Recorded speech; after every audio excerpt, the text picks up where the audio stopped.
Hello, Epic Gamers! I'm Odious Max.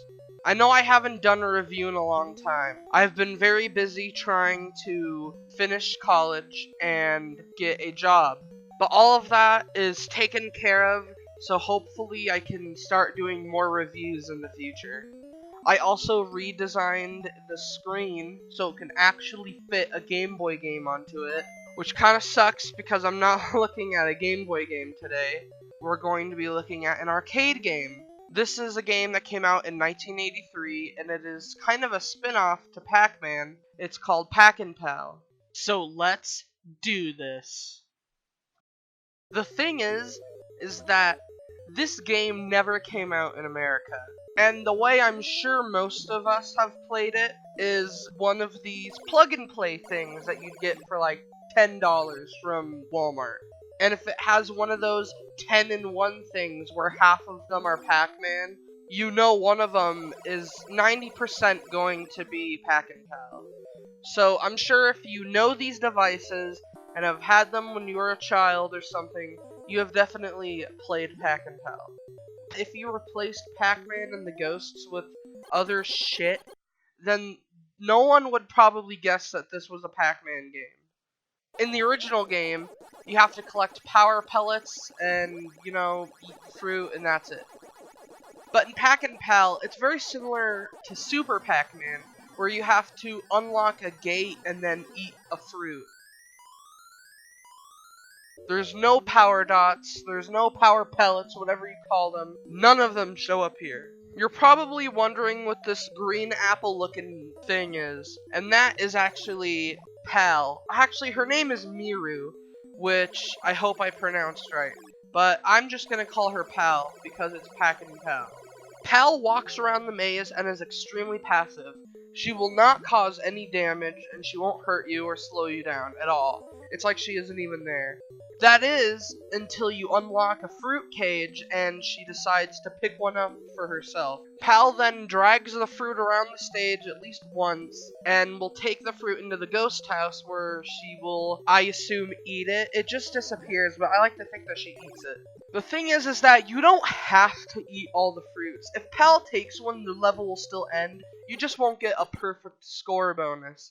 And when you're playing one of these arcade games, it's really more about the score instead of trying to get into the last level. Because there is no last level. Well, how am I supposed to defeat the ghosts without power pellets? There's two special items in each stage.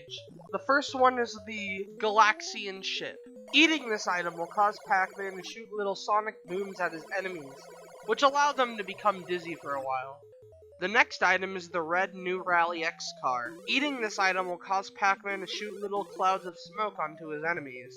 The third item is a trumpet, which causes Pac-Man to start playing music to make the ghosts dance. I mean, look at him go! The fourth item is a snowman. Eating the snowman will cause Pac-Man to shoot ice to freeze the ghosts. The last and final item, my personal favorite, is the Mini Pac-Man. This causes Pac-Man to shoot out little Pac-Man at the ghosts, which stun them because the little Pac-Man are eating them. Every third and fourth round has a rest stage. A rest stage has no enemies, no fruits, and no Pal. To finish the rest stage, you must turn over each card. Each card will give you an increasing number of points.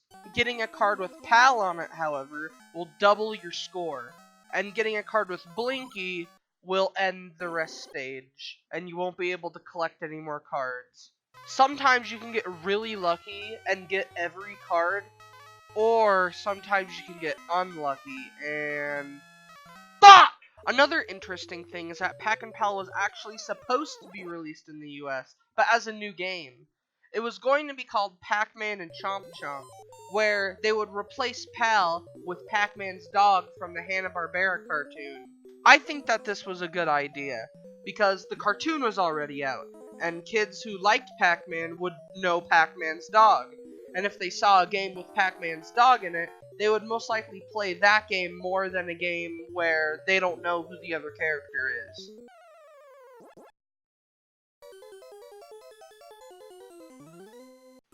A lot of people don't like Pac Pal, and I can see why. It's a very different and creative take on the original game, and it's not really like the original game at all, which is probably why people don't like it.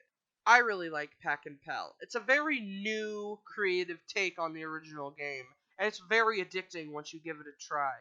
And I highly recommend you give it a try. That's why I think I should rate Pac Pal a 7 out of 10, in my opinion. Thank you for watching. Have a nice day.